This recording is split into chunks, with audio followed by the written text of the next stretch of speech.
और सच में जैसा आपने कहा, उत्तर प्रदेश में 2018-19 में जिस प्रकार से वहां पर एक भव्य कुंभ मेला आयोजित किया गया था, अब मेरा भी ये था कि इस बार मैं प्रयागराज में गया था और वहां मैंने 2 दिन तक प्रयागराज में मुझे भी प्रवास का, स्नान का, आप सभी संतगणों का सानिध्य का सौभाग्य प्राप्त हुआ था। तब मन में विचार आया था कि नाम हमारी पौराणिक जो मान्यताएं हैं, जो धार्मिक रीति रिवाज हैं, वो अपनी तरफ से चलेंगे, लेकिन ये मेला हमारा इतना अच्छा हो, भव्य और दिव्य हो। और ये इसलिए भी मेरे मन में विचार आया कि 2021 का जो हमारा आयोजन था, आयोजन की बहुत अच्छी तैयारियां थी, सभी व्यवस्थाएं थी, आप सब लोगों का भी बड़ा उसमें सभी का सहयोग था, सभी का आशीर्वाद था। लेकिन उस समय में कोरोना महामारी आ गई थी और उस महामारी के कारण बहुत सारे जो श्रद्धालु थे, देश भर से आना चाहते थे, उस समय में यहां नहीं पहुंच पाए थे। इस कारण से मन में विचार आया कि क्यों ना इस बार हम चूंकि यहां पर एक भव्य और दिव्य आयोजन करें जो सभी के लिए एक यादगार बने और हम सब भी पुण्य के भागी बने। और कुंभ से जुड़े हुए सभी निर्णयों में जो संतगणों की हमारी परंपराएं हैं, आवश्यकताएं हैं, सुविधाएं हैं, उनको हमने सर्वोच्च प्राथमिकता देनी है, क्योंकि जो सनातन का संदेश है वो पूरे विश्व में मां गंगा के इस तट से जाए, ये हमारी प्राथमिकता, सर्वोच्च प्राथमिकता, प्राथमिकता नहीं सर्वोच्च प्राथमिकता है। और आदरणीय प्रधानमंत्री जी ने उत्तराखंड को विश्व की आध्यात्मिक राजधानी बनाने का जो आह्वान किया है, उसमें हमारे पूज्य संतगणों का और ये आने वाला हमारा कुंभ मेला, उसमें एक बहुत महत्वपूर्ण निर्णायक साबित होगा। जैसा पूज्य हरिगिरि जी ने बहुत सारे सुझाव हमको दिए हैं, तो मैं एक बात, केदारनाथ और बद्रीनाथ के आसपास तो अभी हमारा श्रीनगर का मेडिकल कॉलेज है, लेकिन पिथौरागढ़ में हम जो है बहुत अच्छा मेडिकल कॉलेज निर्माण कार्य करा रहे हैं और जिसकी जो है लगभग 750 करोड़ रुपए की धनराशि अभी तक हमने वहां भारत सरकार ने और राज्य सरकार ने मिलकर उसके निर्माण के लिए स्वीकृत कर दी है। और वो सुपर स्पेशलिटी मल्टीपर्पज होगा। इसके साथ साथ वहां हवाई अड्डे का भी निर्माण हो रहा है महाराज जी, और अभी दिल्ली से वहां के लिए फ्लाइट शुरू हो गई है। आने वाले समय में वहां से नियमित रूप से बड़ी फ्लाइटें, बहुत बड़ी वाली नहीं आ सकती क्योंकि इतना स्थान नहीं है, लेकिन 62 सीटर वाला, 72 सीटर वाला जो प्लेन है वो वहां पर आने वाले समय में उतरेगा। और सच, ये बात बिल्कुल सच है, हमारे प्रधानमंत्री जी ऐसे सनातन के धर्म वाहक हैं, धर्म ध्वजा को लेकर चल रहे हैं कि वो देश के पहले प्रधानमंत्री हैं जो 17,000 फुट की ऊंचाई पर आदि कैलाश का उन्होंने दर्शन किया। आदि कैलाश, गुंजी, जागेश्वर धाम, माणा गांव, बद्रीनाथ, केदारनाथ, और पिछले साल मां गंगा का मायका मुखवा, उन्होंने हमारी शीतकालीन यात्रा में भाग लिया और पूरे देश और दुनिया के अंदर उन्होंने सनातन का आज जो संदेश दिया है, सच में पूरी दुनिया आज हमारी जो पद्धतियां हैं, जो सनातन धर्म की ध्वजा है, उसके महत्व को भली भांति जान रही है और ये धर्म ध्वजा पूरे विश्व में लहरा रही है। आज मैं समझता हूं कि ये हमारा जो है एक ऐसा कालखंड है कि इसको स्वर्णिम कालखंड कह सकते हैं हम। स्वर्णिम कालखंड में कहूं तो कोई अतिशयोक्ति नहीं होगी। पूरे विश्व के लोग हमारी मान्यताओं से परिचित हो रहे हैं। योग दिवस पूरी दुनिया के अंदर मनाया जा रहा है। भगवान राम का भव्य और दिव्य मंदिर बनकर तैयार हो गया, अभी वहां ध्वजा भी स्थापित हो गई। महाकाल में महाकाल लोक बन गया। भगवान महादेव की नगरी काशी विश्वनाथ में कॉरिडोर बन गया। और मैं भी आज से कुछ सालों पहले लगभग 2002 में मैं भगवान विश्वनाथ जी के दर्शन करने जब गया था तो सच में इतना सकरा रास्ता था कि कुछ लोगों को निकलने में भी बड़ी कठिनाई होती थी, बहुत मुश्किल था। लेकिन अभी 2021 में मुझे याद है 14 दिसंबर को जिस दिन प्रधानमंत्री जी ने वहां के कॉरिडोर को जनता के लिए समर्पित किया, भक्तों के लिए समर्पित किया, उस दिन के कार्यक्रम में भी मैं सम्मिलित हुआ। और प्रातःकाल मैं भगवान विश्वनाथ जी के दर्शन करने गया तो ऐसा लग रहा था कि हाईवे छोड़िए कोई खेल का मैदान बन गया क्या। इतने जो है लाखों लाख भक्त जो है अंदर बाहर जा रहे हैं और कोई भी भगवान विश्वनाथ जी का भक्त मां गंगा का जल लेकर विश्वनाथ जी को अर्पित करना चाहता था तो आसानी से गंगा जी का जल लेकर अर्पित करने के लिए पूरा रास्ता बन गया, पूरा मार्ग बन गया। और हमारे ही राज्य में आज अनेक स्थान बन गए जहां आदि कैलाश जाने वाले लोगों की संख्या सैकड़ों होती थी और मैं समझता हूं कि कोई वहां जाने की हिम्मत भी कम लोग करते थे। पूज्य संतगणों को छोड़ दिया जाए, आज वहां जाने वालों की संख्या 50-100,000 से अधिक हो गई है। संख्या 50,000 हो सकती है, लेकिन सच में जो आपने कहा वो 50,000 संख्या इतनी बड़ी हो गई है पूज्य महाराज जी कि टनकपुर से आगे, टनकपुर, चंपावत, पिथौरागढ़, धारचूला, रास्ते में जितने पड़ने वाले होटल हैं, जितने दिन ये आदि कैलाश की यात्रा चलती है, कोई होटल ऐसा नहीं होता है जिसमें जगह मिल जाए आसानी से। उसका ही प्रभाव हुआ है। तो निश्चित रूप से जो हमारा आगामी कुंभ मेला भी है वो नाम क्या हो, कैसा हो, वो सब आप सब लोग जैसा तय करें। मैंने आपको समर्पित कर दिया, लेकिन मेरा एकमात्र उद्देश्य है कि ये हमारे सनातन की धर्म ध्वजा को और विस्तार दे और जो सनातन प्रेमी हैं, हमारे श्रद्धालु हैं, भक्तगण हैं, वो आए और कहें वाह, मां गंगा के तट पर गए कुंभ में, मेले में, और एक नया अनुभव, नया एक इस प्रकार का स्मरण अपनी स्मृतियों में लेकर जाएं कि उनको लगे कि भाई वाह, हमने भी कोई पुण्य का काम किया है, इसमें इस मेले में हमको भी प्रतिभाग करने का अवसर मिला है। इस प्रकार की अनुभूति हो, यही मेरा एकमात्र उद्देश्य है। इसलिए और इस बार जैसा अभी मेलाधिकारी ने बहुत चीजें इसमें से प्रेजेंटेशन में आई हैं, कैसा कैसा यहाँ पर निर्माण हो रहा है, स्थापना सुविधाएं बननी है, उसकी तैयारियां हमको बहुत अच्छी करनी है। जो आप लोगों ने कहा है हम लोग उस पर तो काम करेंगे करेंगे, लेकिन मुझे लगता है कि 2010 और 2021 में जो दो हमारे अभी इस सदी में जो इधर के 20 सालों में जो दो कुंभ हुए हैं, उन कुंभों से श्रद्धालुओं की जो आगमन है वो जैसा आप कह रहे थे 40 करोड़ भी आ सकते हैं, 45 करोड़ भी आ सकते हैं। तो एक संख्या का जो अनुमान है, मुझे लगता है कि इस बार संख्या अधिक आएगी, श्रद्धालु ज्यादा आएंगे, क्योंकि आप सब लोगों ने प्रयागराज में भी लगातार, आप लोगों का तो प्रवासी था, क्योंकि आप लोगों के बिना तो कुंभ आगे बढ़ ही नहीं सकता है। लेकिन उसके बावजूद भी मां गंगा का निर्मल, शीतल और स्वच्छ आचमन, जिसका बिना कुछ सोचना ही नहीं है करने के लिए, वो स्थान कहीं है तो ये हमारे यहीं देवभूमि उत्तराखंड के इसी देवों की भूमि में मां गंगा के इस स्थान पर ही है, हरि के द्वार में ही है। तो इसलिए व्यापक तैयारियां हमको उससे उस दृष्टि से भी करनी है। सुरक्षा प्रबंधन है, राज्य व केंद्र की सभी एजेंसियों के साथ समन्वय करके हम लोग काम करेंगे। सुरक्षा भी एक बहुत बड़ी दृष्टि से हमको उसका भी व्यापक इंतजाम करना होगा और मैंने प्रधानमंत्री जी से भी इस पर मार्गदर्शन ले लिया।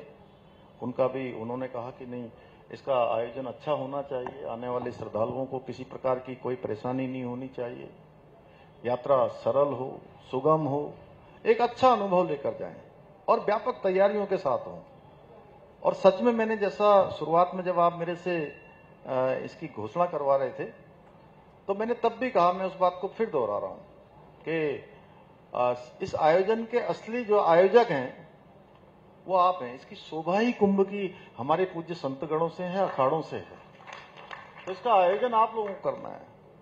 और मैं सौभाग्यशाली मानता हूं अपने आप को कि कहीं पर भी जो है मुझे ऐसा नहीं लगता है कि कोई भी काम हम करते हैं तो उसमें पूज्य संतगणों का आशीर्वाद मुझे संपूर्ण रूप से प्राप्त न होता हो। 100% नहीं, मैं कहता हूं 200% से भी अधिक मिलता है, दुगने से भी ज्यादा मिलता है। और जो भी आयोजन हमने किए हैं राज्य के अंदर, मैं अभी ये मनीष जब यहाँ से उद्घोष कर रहे थे, यहाँ से इसका संचालन, तो पहली बार वाली जो बात मैं कह रहा था, बहुत सारे आयोजन हुए और सभी आयोजनों में आप सबका आशीर्वाद हमको मिला। सच में सारे आयोजन आप सबके आशीर्वाद से, भगवान की कृपा से, मां गंगा के आशीर्वाद से, आप सबके आशीर्वाद से वो शानदार आयोजन हुए हैं। शानदार, उनका एक संदेश संपूर्ण देश में गया है, संपूर्ण विश्व में गया है, तो इसका भी जाएगा। और हमारी यहाँ की पुलिस प्रशासन, एनडीआरएफ, एसडीआरएफ, फायर सेवाएं सभी पूरी तरह से यहाँ पर सक्रिय रहेंगी। और जो हमारा लोगों को आने का प्रबंधन है, भीड़ प्रबंधन है, यातायात प्रबंधन है और इमरजेंसी सेवाएं हैं, उन सबके लिए तैयारियां अभी से की जा रही हैं। मैं ये भी आपको बताना चाहता हूं कि बैठक थोड़ा सा, ये जरूर है कि ये बैठक भी हमारी और पहले हो जानी चाहिए थी। थोड़ा विलंब हो गया, लेकिन कोई नहीं, काम चल रहा था। अब आज से ये काम डबल नहीं, कई गुना तेज गति से चलेगा, क्योंकि अब जो है, जो असली ऊर्जा है वो हमारे कामों में आप सबके तपत्व की जो ऊर्जा है, वो ऊर्जा जो है शामिल हो जाएगी। क्योंकि हमारे यहाँ पहले से हमारे धार्मिक जितने भी श्रीमद देवी भागवत है, रामचरितमानस हैं या अन्य गीता हैं, वो सब क्या कहती हैं? वो कहती हैं कि संत और पुराने समय के राजा, अब तो राजा कोई नहीं होता, अब तो केवल सेवक होते हैं। तो उनके तन पर तो जो भी होता है वही होता है, लेकिन उनकी वाणी में इतना तपत्व होता है कि वो वाणी से एक बार चाह लें, एक बार उनके मुंह से न भी निकले, मन से ही चाह लें, तो सब कुछ हो जाता है। तो मुझे लगता है कि आप सबकी उपस्थिति से आज ये हमारे सामने ये हो गया कि आप सबने आशीर्वाद देकर इसको आगे बढ़ा दिया है, इसकी संपन्नता की ओर इसका मार्ग प्रशस्त कर दिया है। तो ये भव्य भी होगा, दिव्य भी होगा और सफलतम होगा। तो इसलिए अनेक तैयारियां उसके संबंध में की जा रही हैं। हमारे सभी अखाड़े हैं, साधु संत हैं, और उनके लिए जो व्यवस्थाएं करनी है, जो भी अवस्थापना स्ट्रक्चर बनाना है, वो सब हम लोग यहाँ पर बनाएंगे। जो भी आवश्यक सुविधाएं हैं उनकी व्यवस्था करेंगे। और सच में मैंने वहां पर प्रयागराज में एक चीज और देखा कि पत्तल जो है, जैसे भोजन की व्यवस्था, जो पूज्य महाराज जी आप कह रहे थे, वहां पर लोगों ने थाली का जो है वो किया था, संग्रह किया था। और उसमें हमारे अनेक संगठन भी काम करते हैं। वहां पर राष्ट्रीय स्वयंसेवक संघ के लोगों ने हजारों, लाखों थालियां वहां पर संग्रह की थी, और उन थालियों से पत्तल कहीं दिखाई नहीं दे रहे थे। इतनी साफ सफाई की अच्छी व्यवस्था थी, बड़ा अच्छा मैनेजमेंट हुआ। उसका अन्य स्तरों पर भी होगा। आप लोग तो एक आह्वान कर देंगे तो अनेकों भक्त यहाँ पर आ जाएंगे, सब सेवा करेंगे और भोजन की कमी कहीं नहीं होगी, और भोजन की व्यवस्था होगी। भोजनालय, स्वास्थ्य सुविधाएं हैं, पेयजल है, साफ सुथरी व्यवस्था, यह हमारे लिए बहुत प्रमुख एक वो होना चाहिए। और मैंने जिलाधिकारी जी को आज नहीं, आज से लगभग 15 दिन पहले इनको भी, हमारी कुंभाधिकारी को भी, कमिश्नर साहब को भी, और हमारे आईजी को भी, एसएसपी को भी, जितने यहाँ पर प्रमुख अधिकारी हैं हमारे 5-6, हमने उनसे कहा है कि मिशन मोड में अब एक एक दिन हरिद्वार को पूरा कूड़ा विहीन कर देना है, कूड़ा विहीन, कहीं कोई वेस्ट न रहे, साफ सुथरा। और अभियान चल रहा होगा, मेरे ख्याल लगता है अभियान चल रहा है। और अभी ये भारतीय जनता पार्टी के जिलाध्यक्ष गाड़ी में मेरे साथ आ रहे थे, तो मैंने कहा कि इसमें भारतीय जनता पार्टी भी जो है एक एक दिन करके कुछ दिनों का कार्यक्रम बनाए, एक एक क्षेत्र ये भी चुन लें और ये भी सफाई अभियान का हिस्सा बने। एक दिन हमारे मदन कौशिक जी भी इसकी शुरुआत कर देंगे, प्रदीप बत्रा जी कर देंगे, चौधरी जी आप कर दोगे, आदेश जी कर दोगे, बहन कल्पना जी आ जाएंगी यहाँ पर, स्वामी जी और आप लोग सब लोग पार्टी की तरफ से कर देंगे। एक एक दिन मेयर साहब आप लोग भी, नगर पालिका सब मिलके, मधु जी आप भी, तो सब एक एक दिन जो है करेंगे।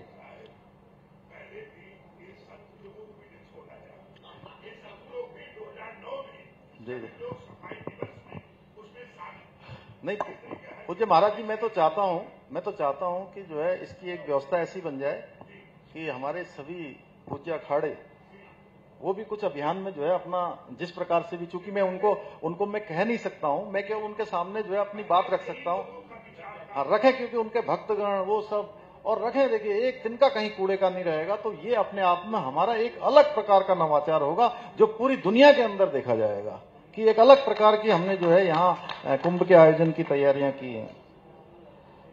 इसके साथ साथ हमारे धार्मिक अनुष्ठान है, प्रवचन है, भजन है, संकीर्तन है, योग ध्यान शिविरों के सुचारू संचालन के लिए भी विशेष प्रबंध किए जाएंगे। ये सब पहले से ही व्यवस्थाएं चल रही हैं। और जैसा आप लोगों ने कहा, घाटों के विस्तार के लिए और निर्माण के लिए और सुधार के लिए कुछ यहाँ पर 45 करोड़ रुपए की धनराशि अभी प्रथम चरण में जब काम शुरू हुआ है तो उसके लिए स्वीकृति कर दी है। और भीड़ नियंत्रण व स्नान की ठीक प्रकार से व्यवस्था हो, वो सभी सुनिश्चित किया जा रहा है। और आवागमन को सुचारू बनाने के लिए भी 38 करोड़ रुपए से सड़कों का निर्माण है, चौड़ीकरण, मरम्मत कार्य हैं। बीएचएल क्षेत्र में यातायात दबाव करने के लिए भी लगभग 10 करोड़ रुपए का एक महत्वपूर्ण पुल भी वहां पर स्वीकृत किया गया है। शहर पर भार न पड़े इसके लिए 15 किलोमीटर दूर कुछ पार्किंग स्थल भी बड़े बनाए जा रहे हैं। बिजली, पानी, शौचालय सभी सुविधाएं वहां पर बनाई जा रही हैं। शुद्ध पेयजल के लिए लगभग 14 करोड़ रुपए के ट्यूबवेल हैं, ओवरहेड टैंक हैं, जो प्रथम चरण में अभी शुरू की है। क्योंकि काम अब हमारा तेज होना है, बरसात के बाद सारी अवस्थापना सुविधाएं बननी है। जल आपूर्ति है, ओवरहेड टैंक है। और सुरक्षा को आधुनिक बनाने के लिए 20,000 सीसीटीवी कैमरे, ये भी एआई आधारित ये लगाए जाएंगे। और CCR2 भवन द्वारा इसकी रियल टाइम मॉनिटरिंग भी सुरक्षा की दृष्टि से सुनिश्चित की जाएगी। स्वच्छता को प्राथमिकता देनी है। आधुनिक शौचालय है, कचरा प्रबंधन है, मशीन आधारित सफाई है। हमारे जो चौराहे हैं जहां पर बोटल नेक है, छोटे संकरे रास्ते हैं, उसको कैसे थोड़ा ठीक किया जाए। और अतिक्रमण जो आप लोगों ने कहा है कहीं है, तो उसको भी ठीक प्रकार से देखा जाएगा। और इसमें तो सबसे बड़ी जो सफलता है कुंभ की, वो सब आप ही सब ने उसके संचालन को करना है। और आपके कारण ही ये कुंभ मेला हमारा सफल होगा। आप लोगों की सबकी मुख्य भूमिका, मुख्य आधार बिंदु, मैं फिर बार बार कह रहा हूं, वो आप ही हैं। सबसे बड़े हितधारक आप हैं। मेला संयोजन आपका है। हम आपके सहयोगी के रूप में, सरकार, प्रशासन, सारे लोग आपके साथ रहेंगे। कितना अच्छा होगा, कितना अच्छा नवाचार करना है, जो जो सुझाव आप देंगे, बीच बीच में मिलना जुलना, आज विधिवत रूप से प्रारंभ हो गया है, तो ये आगे बढ़ेगा।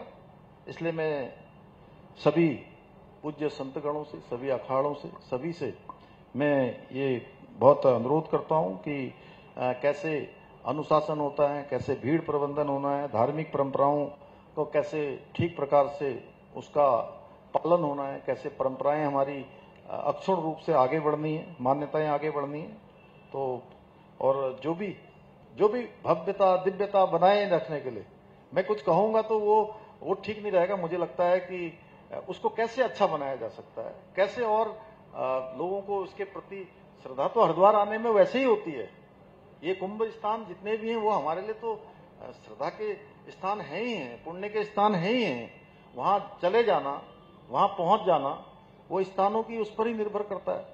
तो इसलिए आप सबको ही तय करना है। तो मैं बहुत ज़्यादा न कहते हुए आप सभी का एक बार फिर से बहुत आभार व्यक्त करते हुए, सभी का धन्यवाद करते हुए, अपने पूज्य संत गणों का एक बार उनके चरण बंदों में प्रणाम करते हुए मैं अपनी बात समाप्त करता हूँ। धन्यवाद।